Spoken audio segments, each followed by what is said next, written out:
Okay, what's up, everybody? Exactly one person watched my stream last time, well after the fact, so I'm talking to all one of you who watch, and thank you for whoever does watch. I'm just going to pick right up where I left off, working on the C++ part of CodeCademy. Somebody asked me how I like it. I like it. I think it's really good if you're new. I've attempted to learn Java and Python and R before, but I never really get out of that like beginner stage where I'm building my own projects. So I always get A's in these classes, but I don't know. I got that imposter syndrome. So now I'm just kind of starting over with C++. I'm not doing this randomly. I have a project in mind that I want to work on, and I think I have the like mathematical capability to do what I need to do for that. So the only thing I need to do is learn C++. The reason that I need to learn C++ is because I'm basing my project off of an existing open source project which was written in C++. Otherwise, I would just do this in Python because I feel like that's what I'm best with in terms of general programming language, and it's easy. There's a big community for supporting that, but that's not what's going on here. So, okay, so last time I finished off with if statements and then if else and then else if statements, and now rather than have a whole string of like if else if else if else, some of these would be better with a switch, which is what this does. It's like there are these cases and this should cover like 100% of possibilities, hopefully. Okay, so now that we know how if, else if, and else work, we can write programs that have multiple outcomes. Programs with multiple outcomes are so common that C++ provides a special statement for it, the switch statement. A switch statement provides an alternative syntax that is easier to read and write. However, you are going to find these less frequently than if, else if, and else in the wild. That's interesting.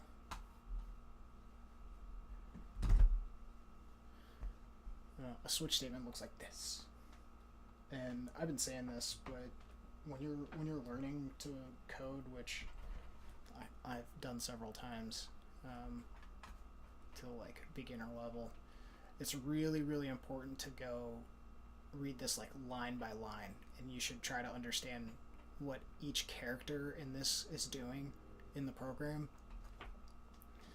And you should be thinking like the compiler. Well, maybe not the compiler, but you should be trying to like anticipate what the computer will output based off these instructions. Like, how is it going to parse these instructions? And then if something surprises you, you definitely want to pay attention to that. So this is switch. I'm not sure how this grade is going to work out. Okay, so you're passing in some kind of an argument. Case 9, 10, 11, 12. Okay, so this is grade can take on these values, 9, 10, 11, 12. And if it's 9, pass, or print, freshman, new line, break. Okay, so that breaks you out of the switch statement, I'm assuming. Prevents you from seeing the other cases. 10, 11, 12, okay, whatever. Default. This is really interesting. So if you don't satisfy one of these 4 cases, like if grade doesn't take on the value 9, then you check 10, then you check 11, then you check 12, and if it doesn't do any of those, it defaults to be like, oh no, invalid, you put an input that we don't understand. Okay. The switch keyword initiates the statement and is followed by parens, which contains the value that each case will compare. In the example, the value or expression of the switch statement is grade, one restriction on this expression is that it must evaluate to an integral type. Integral. I don't know what they mean by integral here. Int, char, short, long, or enum. I'm going to Google this. Integral type C++. Okay. If you come into the live stream, say something. Say what's up. Actually, maybe I'll put that text.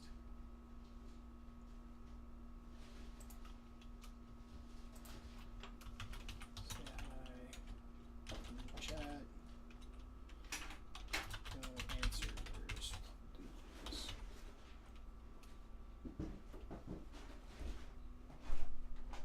Okay.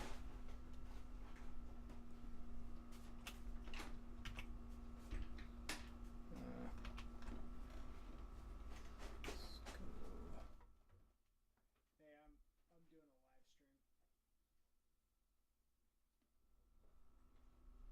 Okay. Where did it go?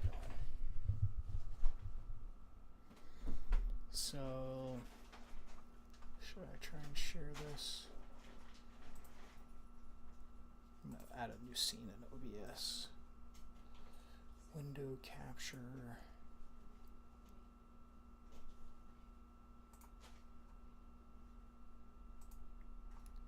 What do we want? We want interval types. Okay. And I'm going to do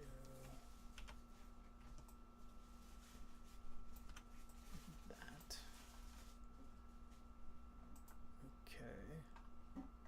And then I'm going to add text. This guy. You down here. I don't know if this is showing on the stream. Well, that's problematic. Controls, transitions. Studio mode. That's what I want. So we want to do this transition. Okay, so I can mess with this without anyone looking at it.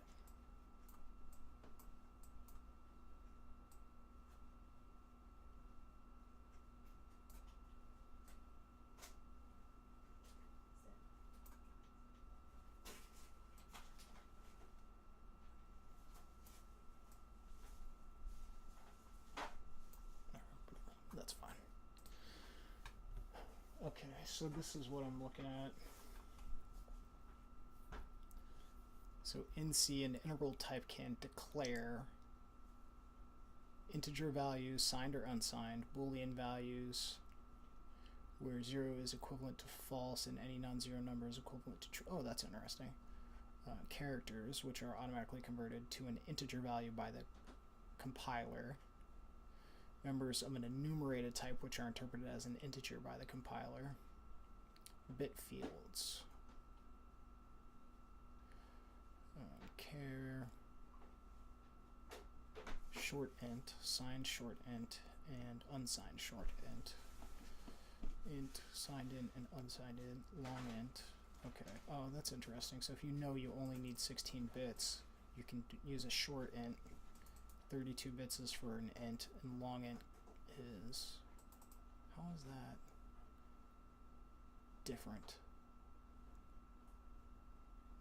Oh, I see. Okay. So it looks like long int, all of these types of integers are different depending if you're using Open, VMS, or Digital Unix. I don't know what that is.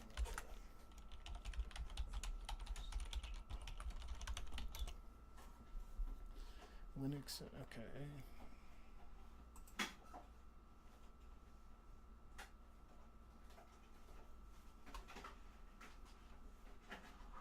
OpenVMS is a multi-user and multi-processing operating system which was developed by Digital Equipment Corporation. It is a virtual memory-based operating system which is designed for use in time sharing, batch processing, and transaction processing. It is available for many platforms, including servers and workstations. It is written using Bliss, VAX, Macro, C, Ada, PL1, Fortran, UIL, Pascal, SDL, C++, and DCL. The first version of OpenVMS was launched in 1977. The kernel used in this operating system is monolithic with modules.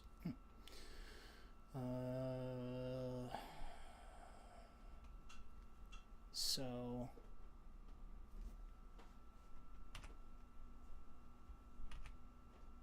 what is digital Unix?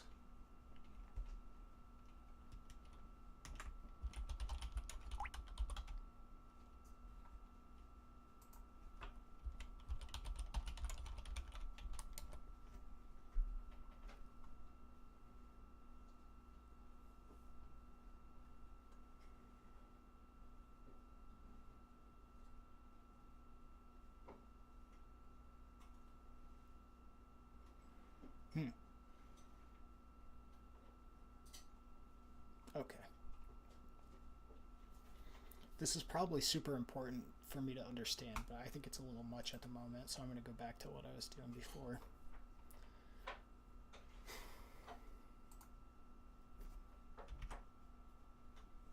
So, okay, we're back to that screen.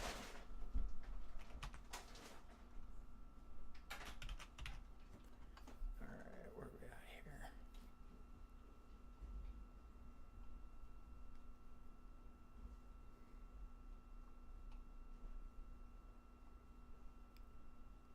Okay, so this is where we left off, and this is basically what that website said too. These are integral types. These can be used for switches, for the expression, I think they called it. Where did it say? Boom, boom, boom, boom, boom. Looks like this. In the example, the value or expression of the switch statement is grade, and that's what you compare to these case whatevers. And those are the types of data types you can have. The case keyword checks if the expression matches the specified value that comes after it. The value following the first case is 9. If the value of grade is equal to 9, then the code that follows the colon would run. The break keyword, okay, so I guessed at this. Let's see what it says. The break keyword tells the computer to exit the block and not execute any more code or check any other cases inside the block. Okay, I wonder if you can use that for loops and functions. At the end of each switch statement, there is a default statement. If none of the cases are true, then the code of the default statement will run. It's essentially the else part. I wonder if that default statement has to be there in order to run. I'll test that. In the code above, suppose grade is equal to 10, then the output would be sophomore. Without the break keyword at the end of each case, the program would execute the code for the first matching case and all subsequent cases, including the default code. This behavior is different from if-else conditional statements, which execute only one block of code. This is interesting because I don't know if that means that it would check each case or if it would execute each case. Let's also test that. So the first thing I want to do, let's run this. Oh, God, it's so annoying. Inside the Pokédex CPP, we have a switch statement. Let's add 3 more. Okay, let me just do the actual thing first. So K7.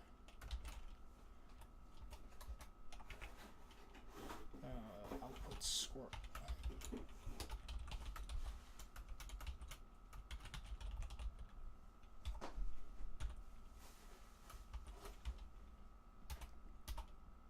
I don't need a break.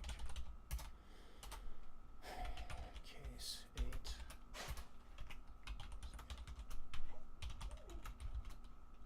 Did I spell squirt?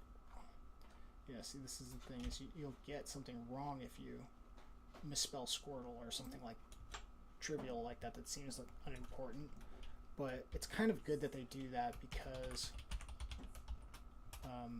it keeps you on your toes. It makes sure that you are being really meticulous and careful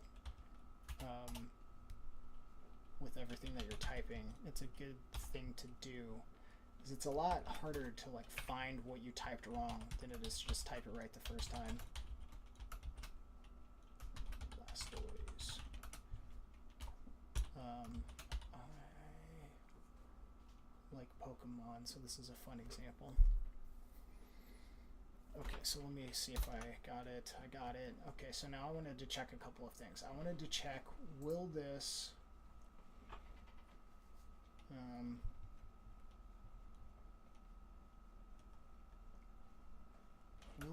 run if I comment out this entire block? So I'm going to try to make this work without the default statement. So let me run it. Okay, so it runs block. See, I want over here. I want the terminal, but it's not. It's just giving me like the output. It's not letting me try this. That's frustrating. I suppose I could do this locally and try it, but it would be so much better if they just gave me the bash right there. Well, I'm going to take that as a yes. You can do it without the default.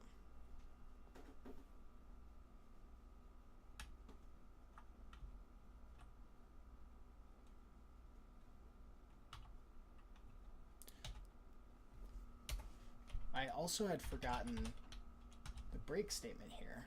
So let's run that again, Blastoise, and then let's default this out, run.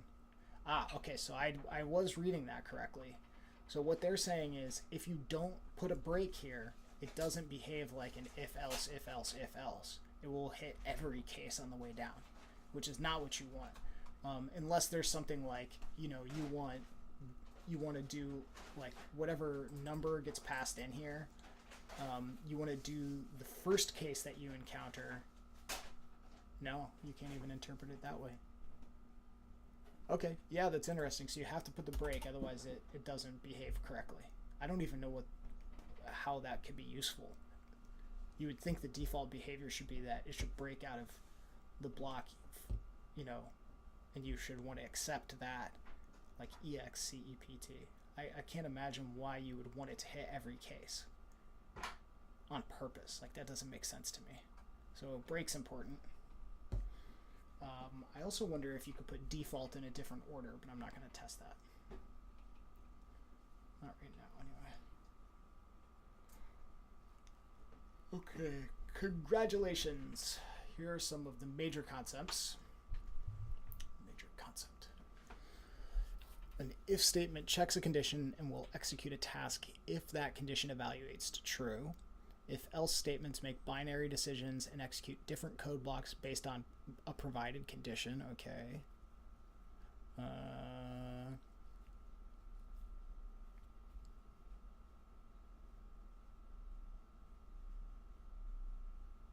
Yeah.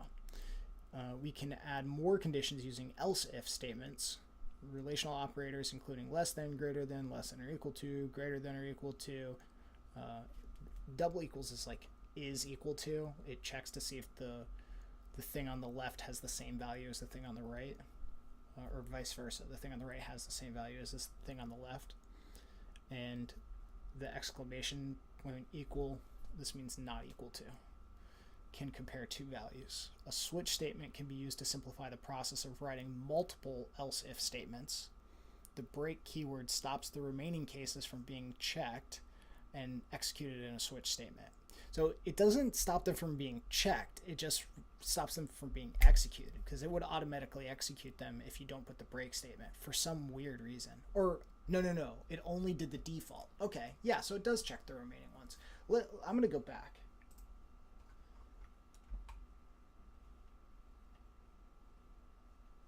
So what we have here is we passed in 9 to this thing, so it did case 9. So what I'm going to do now is I'm going to pass in 5. And going to comment out these breaks to see which of these it does. Heyo. Uh-oh. Who's talking? Oh, am I in the voice chat? Oh, I'm in a voice chat on Discord too. Hey, how's it going?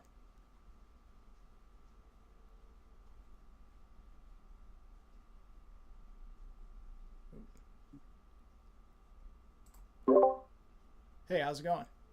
Oh, it's going. Just hanging out. I'm just gonna get back to see if I can finish up this dungeon in Destiny 2, because there's a new expansion coming out, and it's on the to-do list, so that's Um, it. hold on. I just realized. So I just realized I'm doing a live stream right now, and I want to make sure that you're No not. problem. Okay, yeah, actually, you were getting piped over. Let me turn the. Okay, you should be good now.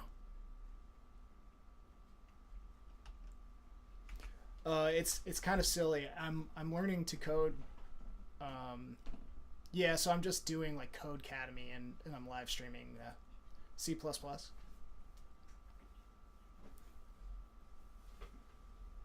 Oh, really? Are you a developer? Cool. That's awesome. Yeah, the reason I'm learning it is because I'm trying to do this project, and the software that I want to modify, it's like an open source thing that they wrote in C++. So. Mm-hmm. Oh, you. Yeah, I can send you the link to it. I ended up he had it on SourceForge, but it hasn't been maintained since like 2012, I think. So what I did was I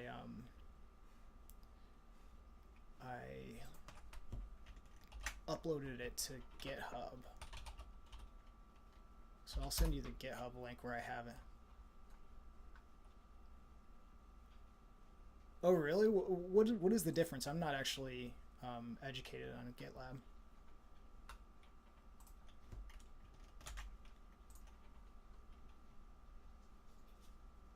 Okay.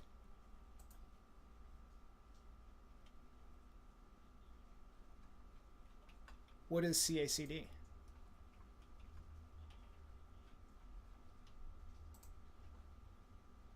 Oh,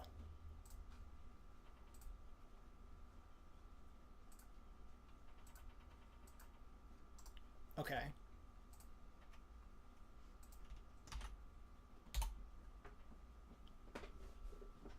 Oh, wow, that's incredibly useful. I I can't imagine like having a project like complex enough to make that necessary, but I mean I want to eventually, so that could be useful.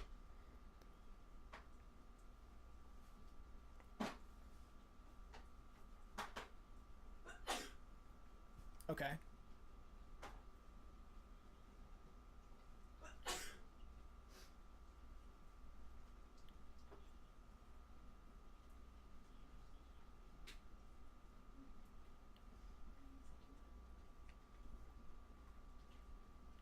I sent you I'm going to add you.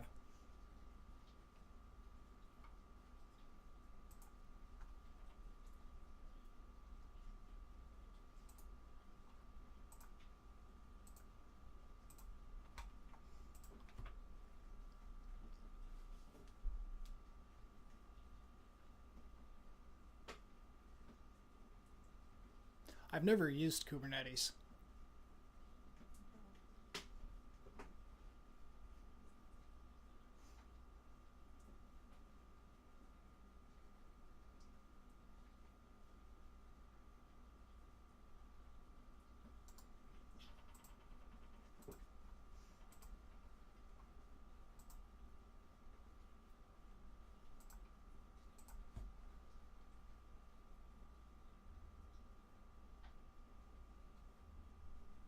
The domain name's awesome, by the way. Yeah.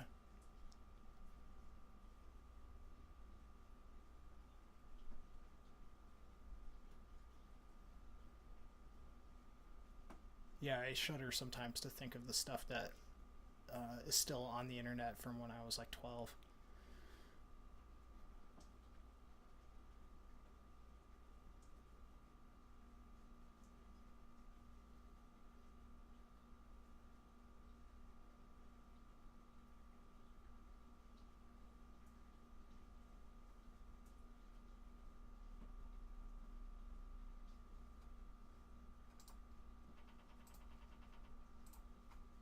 Okay. No, I'm not familiar.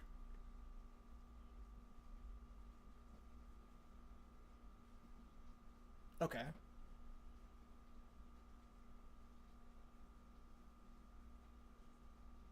Oh, he's from Philly? Oh, cool. That's awesome. Yeah, it's wild. I forget it's such a big city. I never leave my neighborhood.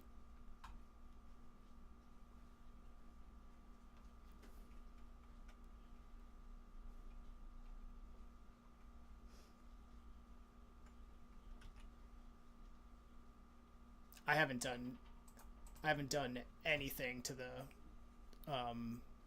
yeah. I okay.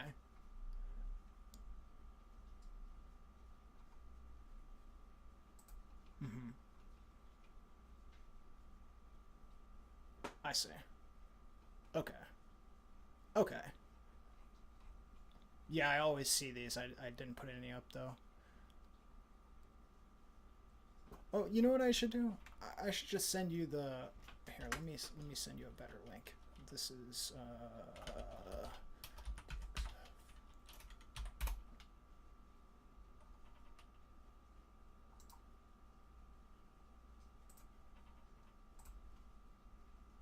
let's create.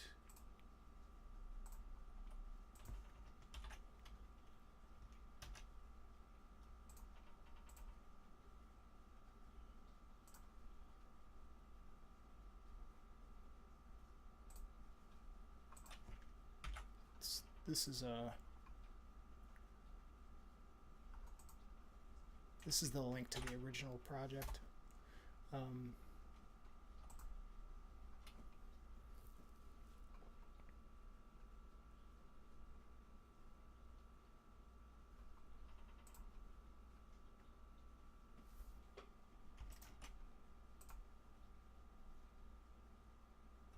yeah, yeah, it's pretty cool. If you've ever heard of Pepakura or Pepakura, I'm not sure how to pronounce it. It's like a knockoff of that essentially.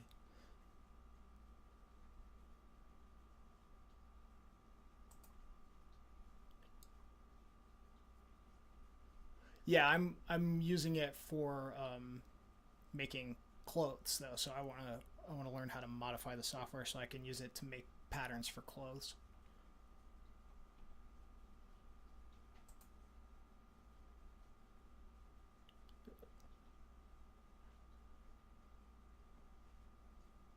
Do you know of another project that would be better? Okay. Yeah, that's I figured I could just change the to allow for curves and stuff like that.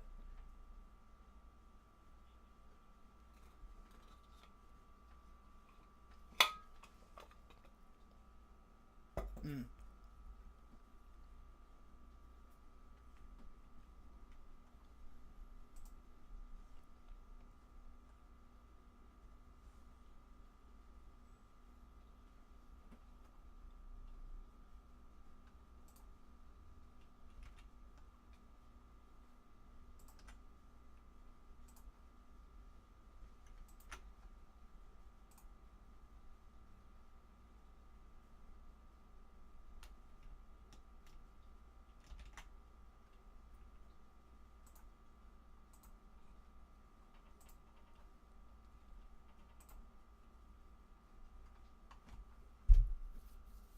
okay.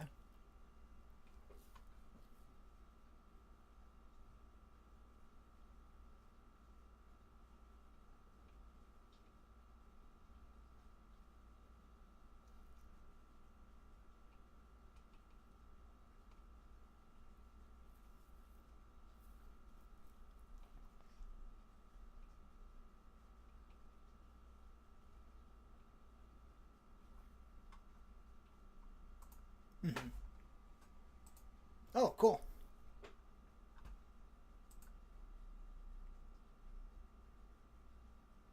Hmm. Yeah, I took a class in Java. Or actually, I took two. I took like the same intro class twice, but once in high school and once in university. I got an A in it, but I. Oh, really? Yeah, I got an A both times, but I just still don't know anything, you know? I don't know if that makes sense. It, yeah, right, yeah. Yeah.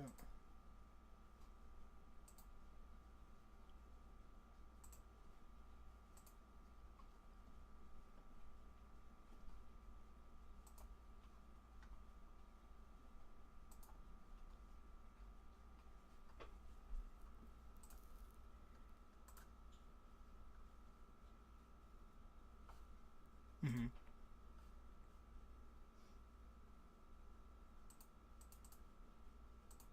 Oh, that's cool.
Hmm.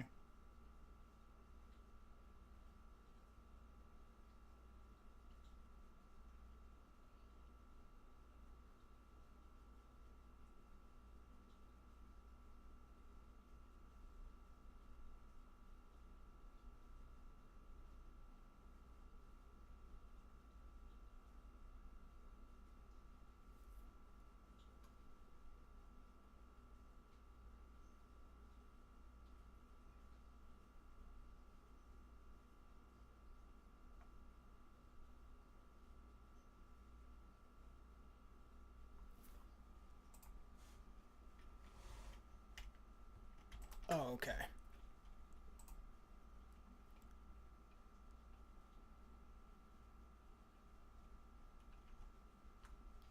So this.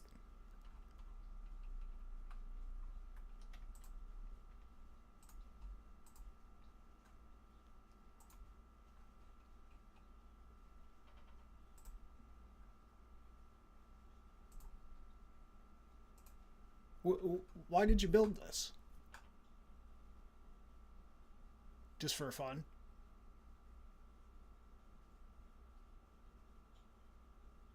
Okay. Yeah.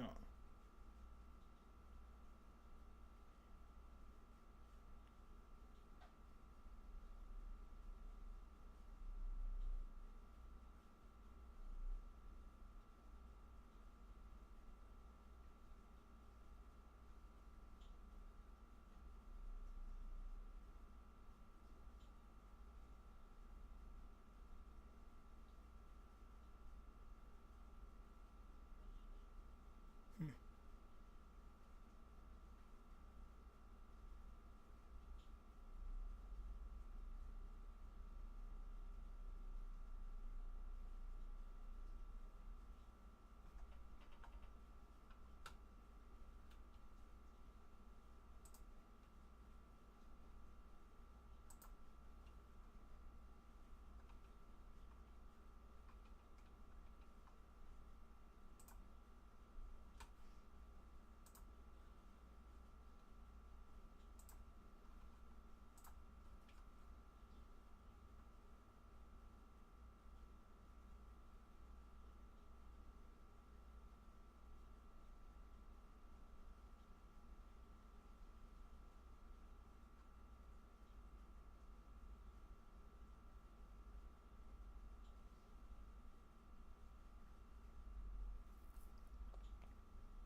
Oh, cool. Very nice.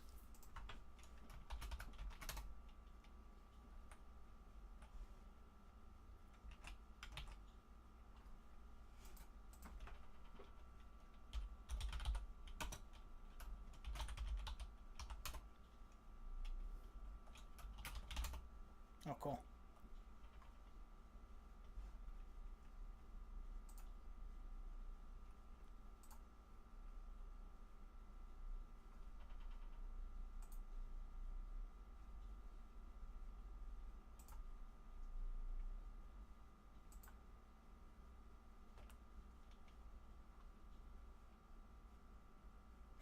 Cool.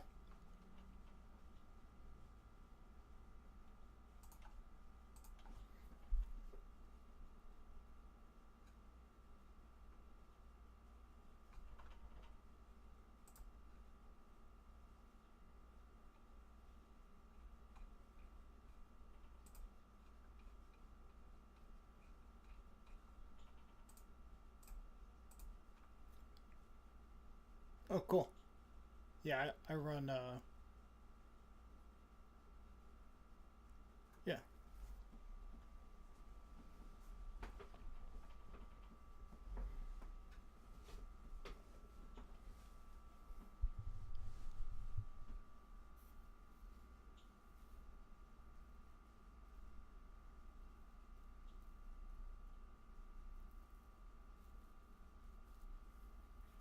Yeah, that's really cool. I use Manjaro for my operating system. I I think I will at some point. I'm not quite that competent yet, so it's a little bit easier to.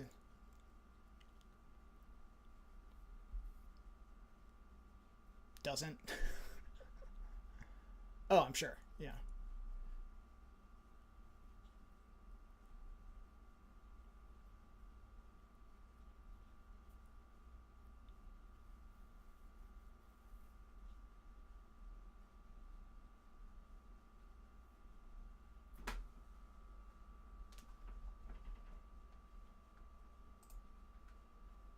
Mm, oh yeah, I got it.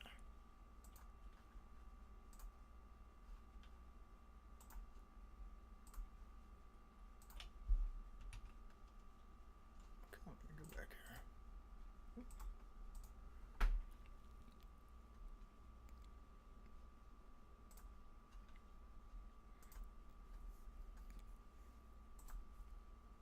Oh, it's not loaded yet.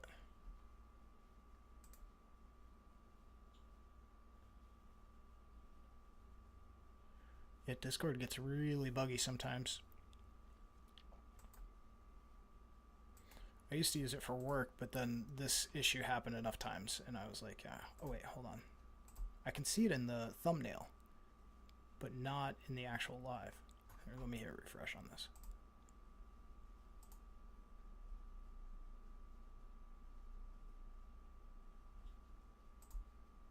Let's see. Okay, there it is.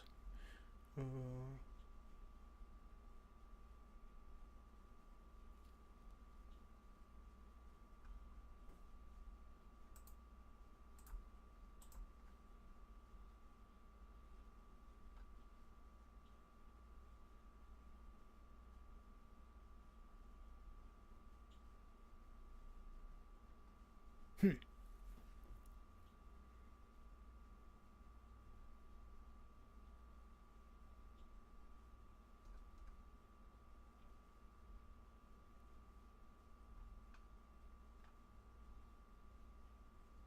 That's awesome.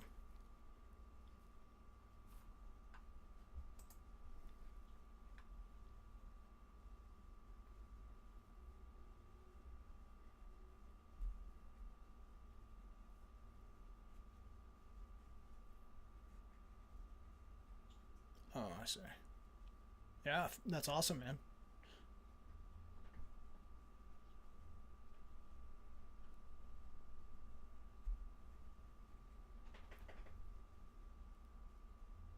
Wow.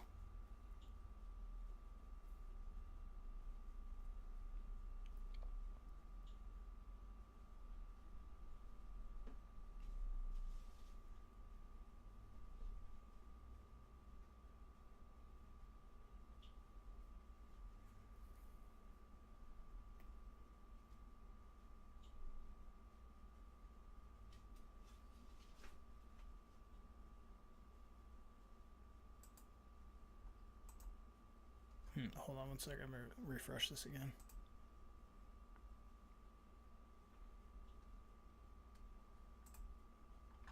Okay, there we go.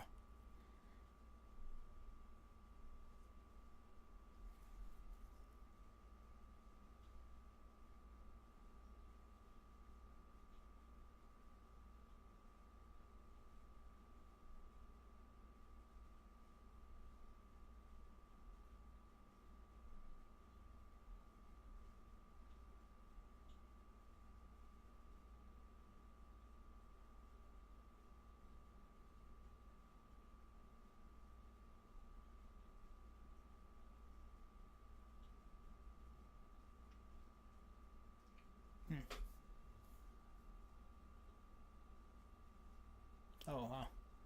Okay.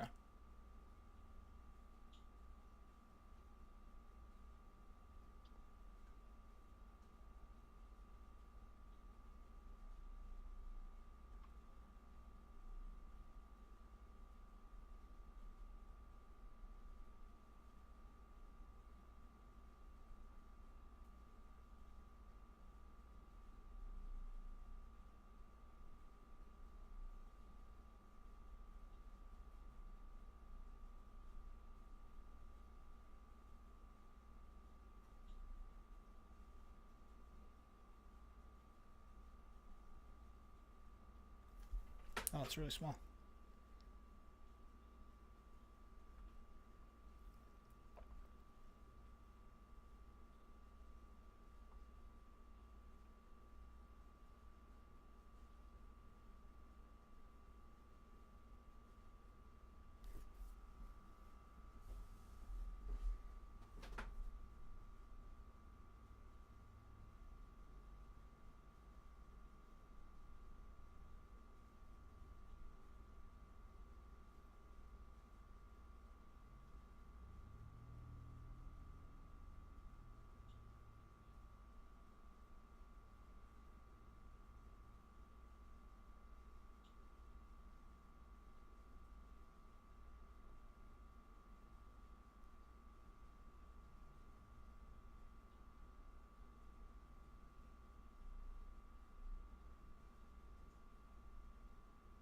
What are these nodes running on? What are the nodes running on?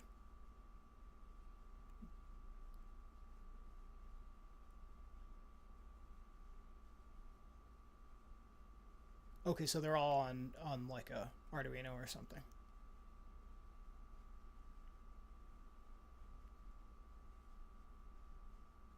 Okay.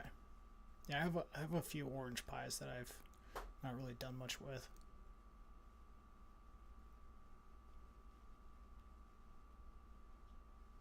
Mm-hmm.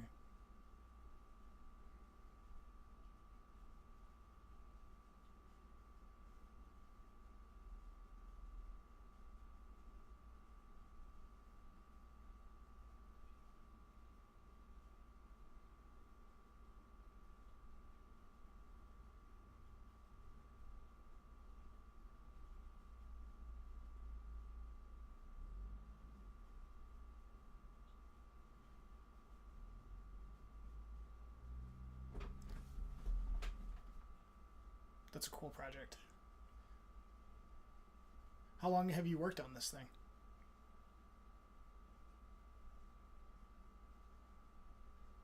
Okay.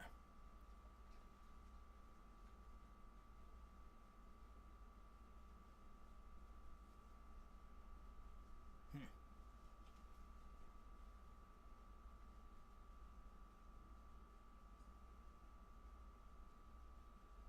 Oh, nice. Okay.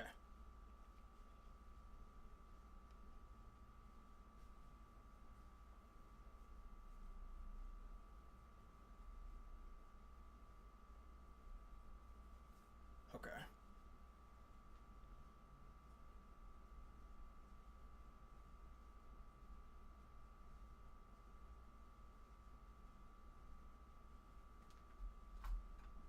Yeah, for sure.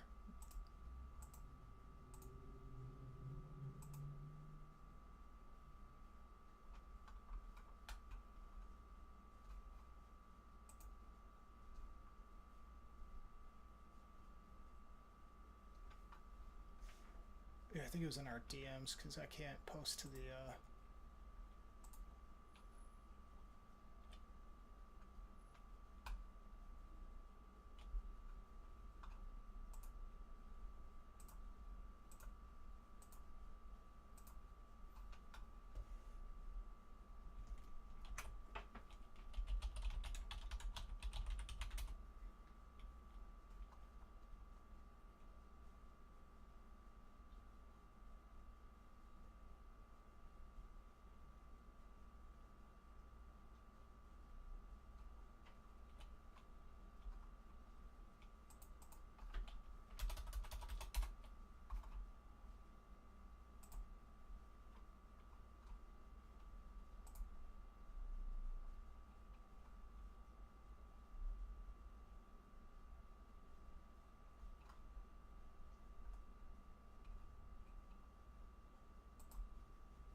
I don't know.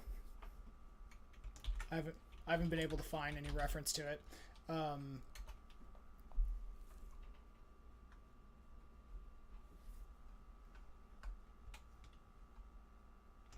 I have the the code for that here. I can upload it to the project.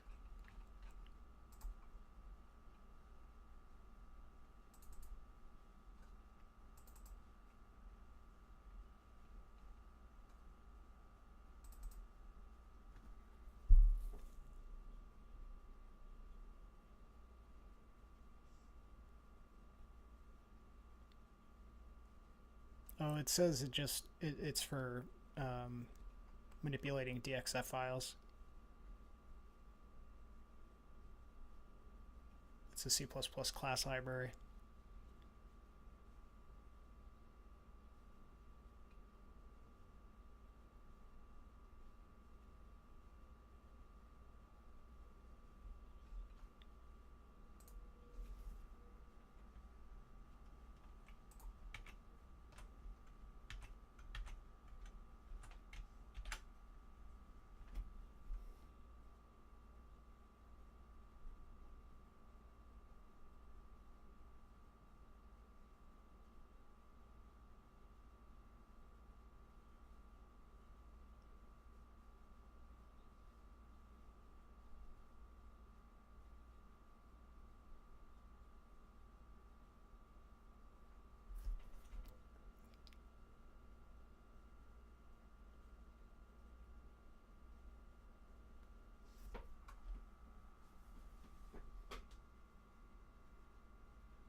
Yeah, I had to get it with the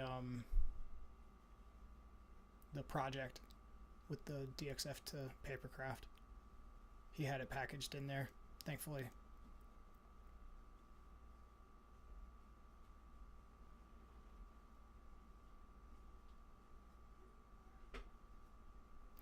Yeah, it's probably gonna be me just kind of like reverse engineering whatever they did and then rewriting everything because I don't know if it's gonna be so easy to turn it into what I want it to be.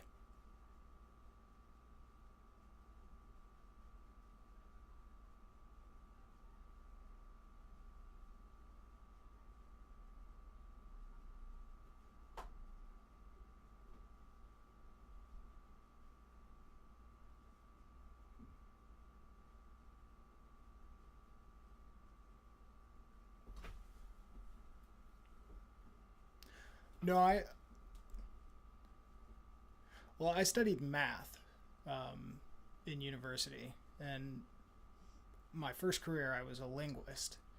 Um, and I don't know, I like clothes, but mostly from the like making perspective.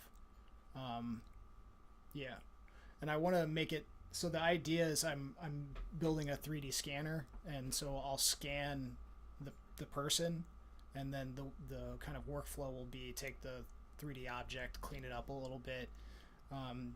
There'll be a separate workflow for actually designing the garment, and then pass it to the DXF2 software, like the papercraft software, and then that will output a pattern which you can pass to like a fabric printer, and you can print something on the fabric if you want to, and then plot it essentially with like the same kind of thing as a vinyl plotter, if you're familiar. Um, and then it's like paint by numbers. It puts the seam allowance in, and you just stitch it together.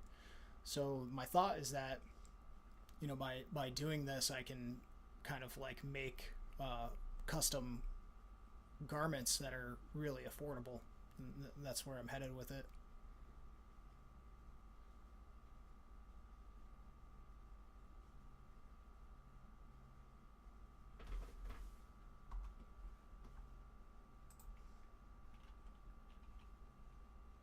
Uh huh.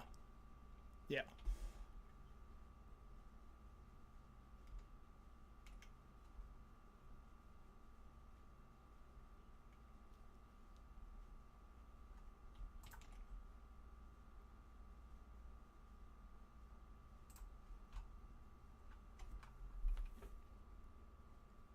Hmm. This could be interesting.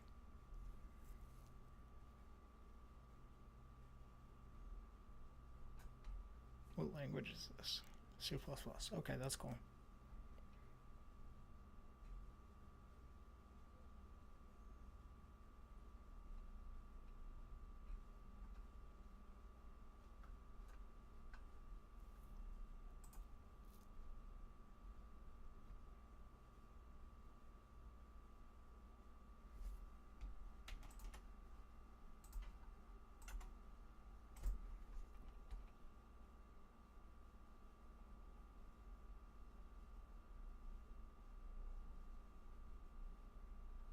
Yeah.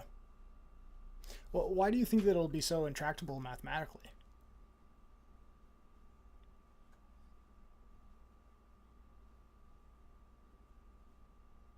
Hmm.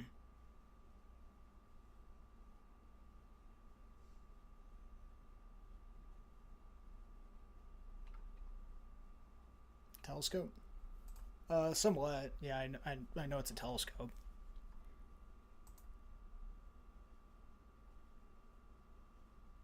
No.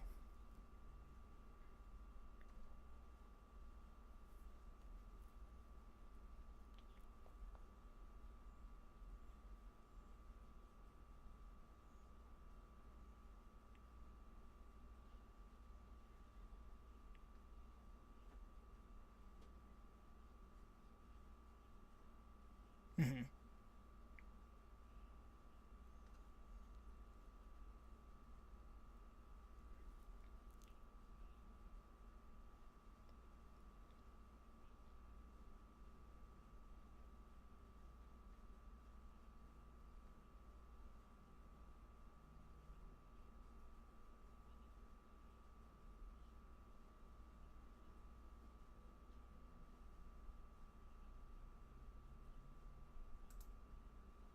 Hmm.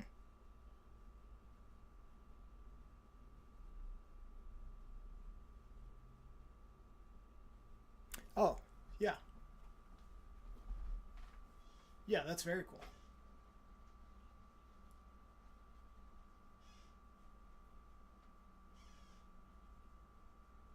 Yeah, I don't think this will be that big of a problem because you can essentially have as many cuts as you want. Though,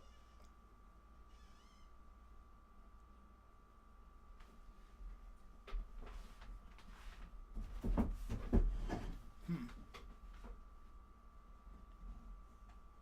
Yeah, yeah. But I think um, the thing with cloth is that, other than like if I'm making a 3D surface out of like flat polygons with paper, like with Papercraft or Peppercora, um, it's gonna it's gonna look polygonal. But the thing with fabric is that because you have the warp and weft that gives some like higher order stretch in there, it's actually, I'm anticipating it's going to be more forgiving. But really, I'm going to deal with that problem later.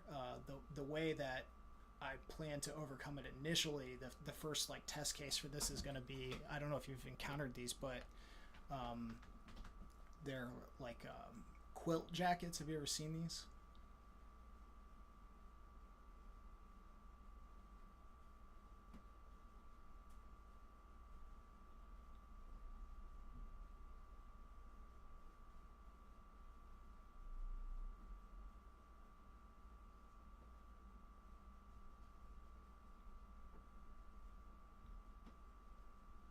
Yep.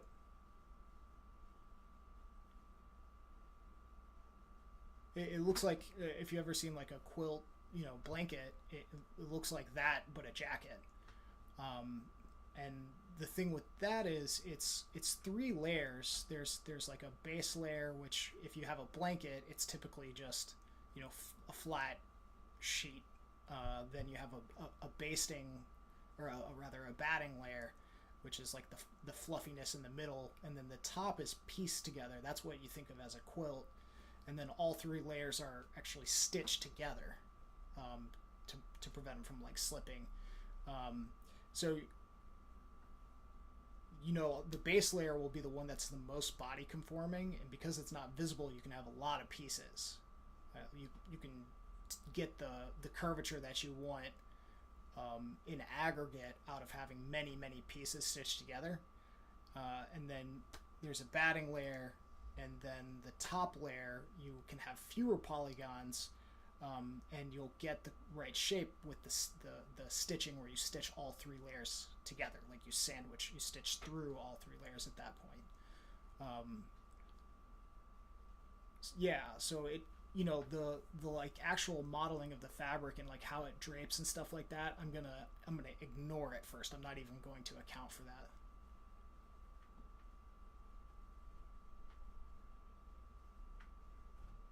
Yeah, and I think it's kind of how you're saying, fabric being so. Yeah, totally. But that's the idea. Sure, sure, yeah. I mean, I don't know what else I would be doing, you know.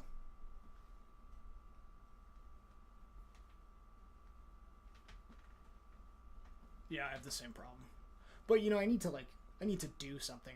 I need to make a project that someone can look at and be like, "Oh, that's what you did."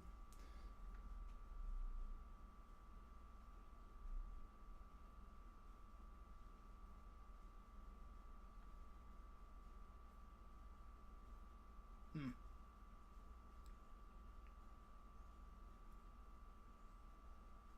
Right.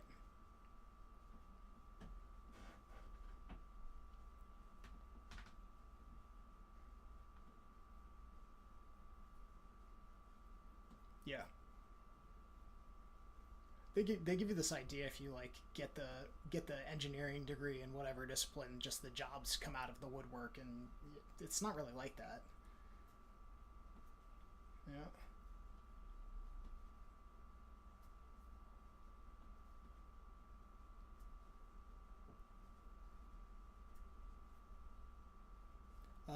When did you graduate?